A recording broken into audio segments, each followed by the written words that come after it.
묵상기도 하심으로 새벽 예배를 시작하겠습니다. 하나님 감사합니다. 오늘도 귀한 성일에 주의 전으로 우리를 부르시고 예배케 하신 은혜에 감사합니다.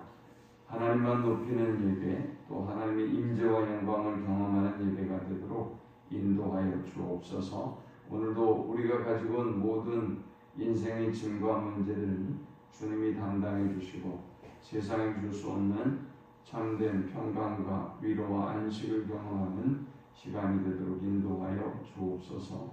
오늘도 우리 구하는 것과 생각하는 것보다 더욱더 넘치도록 응답하실 하나님을 찬양합니다. 예수님의 이름으로 기도합니다. 아멘. 찬송 70장 드리겠습니다. 피난처 있으니 환난을 당한 자 이리오라. 땅들이 변하고 물결이 일어나 산 위에 넘치되 두렵지 않네. 이방이 떠들고 나라들 모여서 진동하나. 우리 주 목소리 한 번만 바라면 천하의 모든 것 망하겠네. 만유주 하나님 우리를 도우니 피난처요. 세상의 난리를 그치게 하시니 세상의 장검이 쓸데없네. 높으신 하나님 우리를 구하니 할렐루야. 괴로움이 심하고 환난이 극하나 피난처 되시는 주 하나님. 아멘. 오늘 이 시간에 주시는 살아계신 하나님의 말씀은 구약성경 욥기 24장 1절에서 25절의 말씀입니다. 어찌하여 전능자는 때를 정해놓지 아니하셨는고, 그를 아는 자들이 그의 날을 보지 못하는고, 어떤 사람은 땅의 경계표를 옮기며 양떼를 빼앗아 기르며 고아의 나귀를 몰아가며 과부의 소를 돌모잡으며 가난한 자를 길에서 몰아내라니, 세상에서 학대받는 자가 다 스스로 숨는구나. 그들은 거친 광야의 들나귀 같아서 나가서 일하며 먹을 것을 부지런히 구하니, 빈들이 그들의 자식을 위하여 그에게 음식을 내는구나. 밭에서 남의 꼴을 베며 악인이 남거든 포도를 따며 의복이 없어 벗은 몸으로 방을 지내며 추워도 덮을 것이 없으며 산중에서 만난 소나기에 젖으며 가릴 것이 없어 바위를 안고 있느니라. 어떤 사람은 고아를 어머니의 품에서 빼앗으며 가난한 자의 옷을 볼모잡음으로 그들이 옷이 없어 벌거벗고 다니며 곡식 이삭을 날라 굶주리고 그 사람들의 담 사이에서 기름을 짜며 목말라 앉아서 술수를 받느니라. 성중에서 죽어가는 사람들이 신음하며 상한 자가 부르짖으나 하나님이 그들의 참상을 보지 아니하시느니라. 또 광명을 배반하는 사람들은 이러하니 그들은 그 도리를 알지 못하며 그 길에 머물지 아니하는지라. 사람을 죽이는 자는 밝을 때에 일어나서 학대받는 자나 가난한 자를 죽이고 밤에는 도둑같이 되며 가늠하는 자의 눈은 저물기를 바라며 아무 눈도 나를 보지 못하리라 하고 얼굴을 가리며 어둠을 틈타 집을 뚫는 자는 낮에는 잠그고 있으므로 광명을 알지 못하나니, 그들은 아침을 죽음의 그늘같이 여기니 죽음의 그늘에 두려움을 아느니라. 그들은 물 위에 빨리 흘러가고 그들의 소유는 세상에서 저주를 받나니 그들이 다시는 포도원 길로 다니지 못할 것이라. 가뭄과 더위가 눈 녹은 물을 뽑대하면 소울이 범죄자에게도 그와 같이 하느니라. 모태가 그를 잊어버리고 도더기가 그를 달게 먹을 것이라. 그는 다시 기억되지 않을 것이니 뿌리가 나무처럼 꺾이리라. 그는 임신하지 못하는 여자를 박대하며 과부를 선대하지 아니하는도다. 그러나 하나님이 그의 능력으로 강포한 자들을 끌어내시나니 일어나는 자는 있어도 살아남을 확신은 없습니다. 하나님은 그에게 평안을 주시며 집행해 주시나 그들의 길을 살피시도다. 그들은 잠깐 동안 높아졌다가 선대를 받을 것이며 잘려 모아진 곡식 이삭처럼 되리라. 가령 그렇지 않을지라도 능히 내 말을 거짓되라고 지적하거나 내 말을 헛되게 만들 자 누구랴? 아멘. 욥은 엘리바스의 세 번째 조언에 대해서 답하면서 자신이 이러한 고난과 어려움 가운데도 어떻게 이 위기와 고난을 이겨내는지를 23절 그리고 23장 그리고 24장의 답 속에서 발견하게 합니다. 그는 자신의 무지함을 들으시고 하나님께서 언젠가는 그 억울함에서 반드시 벗어나게 해주실 것이라는 확신을 가지고 있습니다. 또 그의 입의 말씀을 귀히 여기고 주님의 발자취를 따라갑니다. 내 발이 그의 걸음을 바로 따랐으며 내가 그의 길을 지켜 치우치지 아니하였고 했습니다. 악인들은 자신을 정죄하고 너의 죄 때문에 너에게 이런 일이 벌어지고 있다 라고 현실을 보면서 욥을 악인으로 만들고 그리고 욥의 죄를 상상하고 추론해서 정죄하지만 욥은 흔들리지 않습니다. 언젠가 하나님이 나의 원통함을 들으시고 이 무지함을 아시고 그리고 이 모든 정죄함으로부터 나를 자유케 하실 것이라는 믿음이 있고, 그래서 지금은 하나님이 알아주지 않지만 지금은 하나님이 나를 하나님이 사실은 알아주지 않는 건 아니죠. 하나님이 사실은 다 알고 계시고 다 보고 계시는데 세상 사람들은 그를 정죄하고 판단하고 너의 죄 때문에 이렇게 된 것이다. 얼른 회개하고 하나님께 돌아가야 된다. 라고 그를 몰아세우지만 그러나 하나님이 알아봐 주지 않는 듯 보여도 묵묵히 그는 그 말씀을 붙잡고 그리고 하나님의 뒤를 따르겠다라고 말했습니다. 또 그는 고난보다 지금 그가 당하고 있는 고난보다 하나님과의 관계가 중요하다는 것을 알고 있습니다. 그래서 하나님이 자신을 떠나시는 것을 오히려 두려워했던 사람, 그가 바로 욥입니다. 오늘 본문에도 오히려 의인들이 잘 되고 의인들이 하나님의 구원을 보고 의인들이 이 세상에서 강성해져야 되는데 현실은 반대란 말이죠. 의인들은 잘 되고 오히려 믿음으로 살려고 하고 말씀대로 살려고 하는 사람들 보면 끊임없는 고난이 있고 가난하고 학대받고 어려움이 있고 그렇단 말이죠. 이 현실을 어떻게 이겨나갈 것인가. 그리고 그 고난만이 문제가 아니라 그 고난 속에서 당하는 사람들의 정죄와 그 눈초리가 더욱더 힘들게 하죠. 아니 그를 힘들게 하는 것은 또 있죠. 하나님이 나를 버리셨는가? 하나님이 나를 치시는가? 이런 마음이 들면 더욱더 그 의인이 걸어가는 길은 고독하고 외롭고 힘든 것이지요. 욥이 지금 딱 그런 상황에 있어요. 그런데 그럼에도 불구하고 오늘 본문에서 욥은 악인들이 잘되고 강선하고 의인들은 지금 욥처럼 이토록 고통받고 있는데 이런 부조리한 현실을 어떻게 극복하는지 세 가지 원리를 우리에게 보여주는데요. 첫 번째는 묵묵히 하나님의 때를 기다리라라는 것입니다. 1절에 보니까 어찌하여 전능자는 때를 정해놓지 아니하셨는고 그를 아는 자들이 그의 날을 보지 못하는고 그랬어요. 자, 어찌하여 라고 하는 걸 보니까 탄식이죠.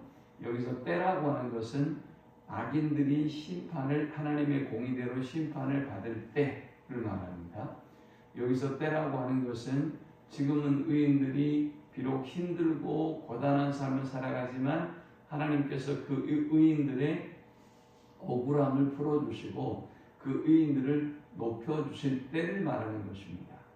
자, 이때가 속히 와야 될 텐데 이때가 속히 임해서 우리가 그 억울함을 풀고 하나님이 주시는 그 구원을 맛보고 봐라, 하나님이 살아계시지 않느냐? 우리가 하나님이 잠깐 동안 우리에게 고난을 주셨지만 하나님이 우리를 다 아시고 보고 계시고 우리를 높여주지 않느냐라고 이렇게 말해야 될 텐데 문제는 뭡니까? 이날이 오지 않는 겁니다. 이날이 오지 않고 이날의 때가 언제인지를 모르니까 우리가 눈물로 호소할 수밖에 없는 것이죠. 때가 언제인지를 모르는 거예요. 때가 정해졌으면 소망이 있고 또 때가 정해졌으면 우리가 오히려 잘 되는 악인들을 보면서도 큰 소리를 칠 텐데 때를 모른단 말이죠. 때를 모르기 때문에 우리는 낙심하고 절망하는 거예요. 자, 그러나 또 한 가지 중요한 사실은 때가 있다는 것이죠. 때가 언제인지는 모르겠으나 그래서 고통당하고 외로우나 욥이 알고 있는 것은 때가 있다는 것입니다. 여러분, 때가 있는 줄 믿습니다. 때가 있기 때문에 우리에게 희망이 있는 것입니다. 때가 언제인지 몰라서 낙심은 되고 절망이 되지만 반드시 때는 있어요. 우리가 하나님께로 갈 때가 있고요. 하나님이 이 땅에 임하실 때가 있고요. 또 저와 여러분의 그 원통함과 고통과 아픔을 풀어주실 때가 있습니다. 모든 것은 다 때가 있는, 시작이 있으면 끝이 있는 것입니다. 그러므로 아무리 힘들고 어려운 그런 때를 살고 있어도 그래서 탄식이 저절로 나와도 하나님의 때가 반드시 있다는 사실을 깨닫고 이루어지지 않아도 늦어도 지체돼도 그 하나님의 때를 묵묵히 기다리는 우리 모두가 될 수 있기를 축원합니다.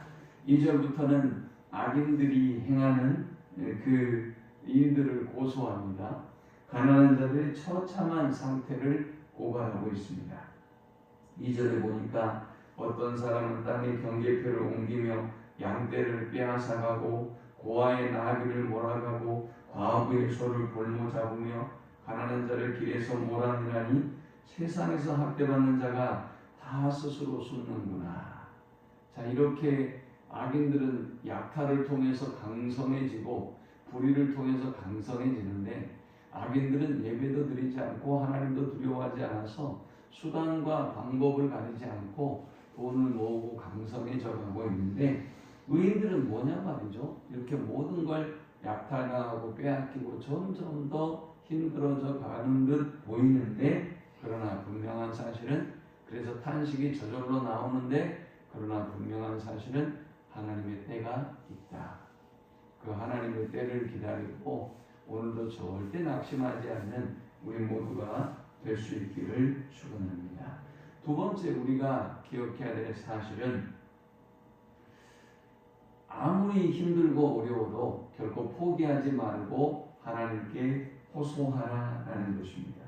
이제 11절까지는 쭉 가난한 이들의 그 처참한 상황들을 약한 자들의 처참한 상황들을 쭉 고발하고 있어요. 그리고 12절은 말하기를 성중에서 죽어가는 사람들이 신음하며 상한 자가 부르짖으나 하나님이 그들의 참상을 보지 아니하시느니라. 야, 이 성중에서 약한 자들이 죽어가고 참상을 당하고 하는 모습을 하나님이 보고 계시는데 하나님이 우리가 기도하고 도움을 요청할 때 얼른 임하셔서 우리를 구원해 주시면 얼마나 멋있냔 말이죠. 얼마나 우리에게 힘이 되고 얼마나 우리가 자랑스럽겠습니까? 그런데 문제는 뭡니까? 아무리 기도해도 하나님이 응답해 주지 않고 저 악인들을 심판해 주지 않고 우리를 구원해 주지 않는 겁니다. 그러니 얼마나 더 억울하고 마음의 고통과 아픔이 있겠습니까? 그래서 많은 사람들이 이 악인들의 잘됨을 보고 의인의 고통당하는 모습을 보면서 낙심하고 절망하지요. 근데 욥은 어떻게 합니까? 때가 언제인지 모르지만 하나님이 도와주지 않아도 사람들이 그렇게 조롱하고 비웃어도 묵묵히 포기하지 않는다고 했죠. 23장에는 하나님의 뒤만 따라가겠다고, 그 길을 따라가겠다고 얘기했죠. 하나님의 말씀만 내가 귀히 여기겠다고 얘기했죠. 또 23장 10절에는 그러나 내가 가는 길을 그가 아시나니 그가 나를 단련하신 후에는 내가 순금같이 되어 나오리라 그랬어요. 이 말이 무슨 얘기입니까? 지금은 내가 연단되고 있는 중이다. 그리고 하나님의 때에 나는 순금같이 나오게 될 것이다 라는 믿음을 가지고 있는 것입니다. 악인들이 아무리 잘돼도 부러워하지 마시기 바랍니다. 의인의 삶이 아무리 고독하고 외로워도 절대 포기하지 아니하고 하나님께 우리의 상황, 감정, 아픔, 원망, 불평까지도 모두 다 토해내고 호소하는 우리 모두가 되시기를 축원합니다. 지난 23장 2절에 보니까 욥이 어땠어요? 하나님께 반항하고 하나님께 근심하고 하나님께 탄식하고 그랬단 말이죠. 그렇게 우리가 하나님 앞에 나아가면 되는 것입니다. 흔들리고 갈등도 있고 고통스럽지만 따지기도 하고 원망도 하고 투정하고 불평하면서 그럼에도 불구하고 우리가 믿음을 놓지 않고 하나님을 놓지 않고 하나님께 호소하며 나아가면 이 고난과 어려움을 이길 수 있는 것입니다. 마지막 세 번째, 욥이 이 고난과 어려움을 이겨낼 수 있는 원리는 하나님의 심판을 확신하라 입니다. 그는 하나님의 심판을 그럼에도 확신합니다. 아무리 기도해도 도와주지 않고 가난한 자, 고아, 과부, 연약한 자들은 점점 더 비참하고 어려워지고 힘들어가는데 그게 자신의 모습인데 욥은 결코 하나님의 심판에 대한 믿음이 흔들리지 않아요. 하나님의 심판을 확신하고 고백하고 선포합니다. 22절에 그러나 하나님이 그의 능력으로 강포한 자를 끌어내시나니 일어나는 자는 있어도 살아남을 확신은 없으리라. 하나님이 그에게 평안을 주시며 지탱해 주시나 그들의 길을 살피시도다. 25절에 가령 그렇지 않을지라도 능히 내 말을 거짓되다고 지적하거나 내 말을 헛되게 만들 자 누구랴. 이 말이 무슨 얘기인가 하면 하나님이 반드시 악인들을 심판하시는데 내 말을 거짓되다고 말할 수 있는 사람, 내 말을 지적할 수 있는 사람은 없을 것이다. 이 말은 하나님은 반드시 심판하신다 하는 것입니다. 의인은 그 의대로 심판하시고 악인은 그 악대로 심판하신다 라는 말씀입니다. 여러분, 이 확신이 흔들리지 아니할 수 있기를 축원합니다. 우리는 분명히 하늘의 소망을 두고 이 땅의 두 발을 딛고 사는 사람들이에요. 그렇다고 여러분들이 누구인가를 땅의 두 발을 딛고 있다고 해서 여러분이 누구인가를 잃어버리면 안 돼요. 우리의 소망을 엄한 데 두어서는 안 돼요. 우리의 소망은 저 하늘나라에 있고요. 우리의 소속은 비록 저 외국에 잠깐 여행 가는 사람이 자기 국적을 잃어버리나요? 아니지 않습니까? 우리도 그들처럼 잠깐 이곳에서 여행 온 사람들이에요. 그러므로 저와 여러분은 우리 국적을 잃지 말아야 돼요. 정체성을 잃지 말아야 돼요. 여러분들이 외국 가가지고요, 아무리 여러분의 여권과 비자를 길게 받아가고요, 여러분이 그 나라에서 그 공식적인 국민이라는 그 어떤 라이센스를 받아내지 못하면, 시민권을 취득하지 못하면 여러분은 언제나 돌아와야 돼요. 반드시 그 나라에서 돌려보내요. 거기 있으면 불법이에요. 여러분, 있을 수가 없어요. 우리가 그런 사람들이에요. 여러분들이 있고 싶어도 있을 수도 없고요. 여러분들이 착각하고 난 이곳에서 잘 살고 잘 먹고 잘하고 이곳에서 안주하고 살아야지 대대손손? 아니요. 그건 여러분의 착각이고요. 우리의 시민권은 하늘나라에 있어요. 곧 가야 돼요. 분리해서 보내버려요, 하나님이. 그러므로 우리는 이 땅에서 악인들을 부러워하고 그 뒤를 쫓으면 안 돼요. 지금은 외롭고 고독하고 우리가 이렇게 살아가야 되는가? 라는 갈등과 고민이 있을지 모르겠지만 하나님의 심판은 반드시 우리에게 임한다라는 걸 깨닫고 믿음을 굳게 지키고 하나님의 심판을 확신하고 걸어가는 우리 모두가 되시기를 축원합니다. 하나님 감사합니다. 귀한 말씀을 통해서 은혜 받고 깨닫습니다. 오늘 우리에게 참으로 불의한 일들이 많고 또 고난과 아픔도 많지만 그러나 그럼에도 불구하고 믿음을 굳게 지키고 하나님의 기쁨이 되는 저들이 되게 주옵소서. 예수님의 이름으로 기도합니다. 아멘. 지금은 우리 주 예수 그리스도의 크신 은혜와 성부 하나님의 극진한 사랑과 성령의 인도보 교통 충만케 하시니 오늘도 불의한 상황과 또 불의한 세상 가운데서도 흔들리지 않는 믿음으로 하나님을 붙잡고 하나님을 바라보며 승리하는 삶을 살기를 소망하는 모든 주의 백성들의 머리 위에 이제부터 영원토록 함께 있을지어다. 아멘.